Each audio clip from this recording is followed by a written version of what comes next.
We're hearing from the LA County Fire Crew behind this daring Christmas Eve rescue in Phelan, saving people from the roof of a home as floodwaters rise.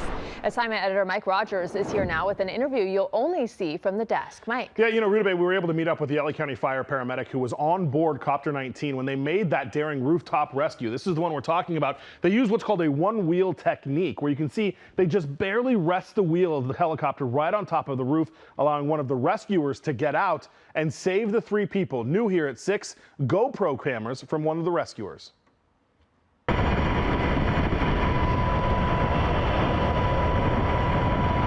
This is one of many calls that the LA County Fire Department responded to in the high desert. This one in Phelan, just across the line in San Bernardino. You'll see as the helicopter gets close, you see the rushing water on the other side of the home, mud coming up inside of that residence. Watch as the rescuer gets out, jumps on the roof, is able to save 3 people.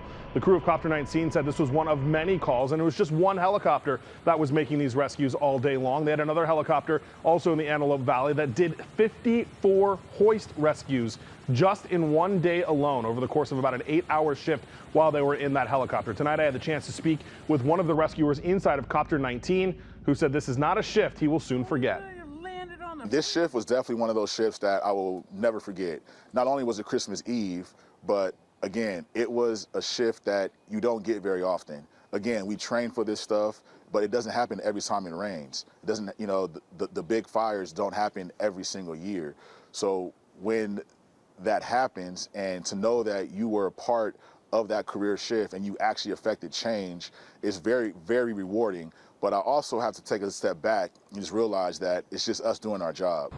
This is video from one of the other helicopters, Helicopter 21, which was up in the Antelope Valley. They conducted 60 hoist operations, rescued 54 people and 3 dogs. When you time that out over the amount of time that they flew, that's about 1 hoist every 7 minutes. The crew told me today over the phone that there were times they didn't even get to speak with the people they were rescuing, just so quickly moving them from one place, getting them to dry land, and going back to pluck another person. At times they had up to 6 people on board the helicopter before they had to go and offload them. Rita Bay, when I spoke with these crews today, one thing was clear from all 3 people that I spoke with. This was a team effort. All of the crew said they would not have gotten this done without the people on the ground. They would not have gotten this done without the other support staff from LA County Fire. So while they say it's just part of their job, they're also acknowledging everybody else that was on the ground that helped them make these rescues possible. Yeah, and what a sight for the people stuck on the roof to see that help arrive. Mike, thank you.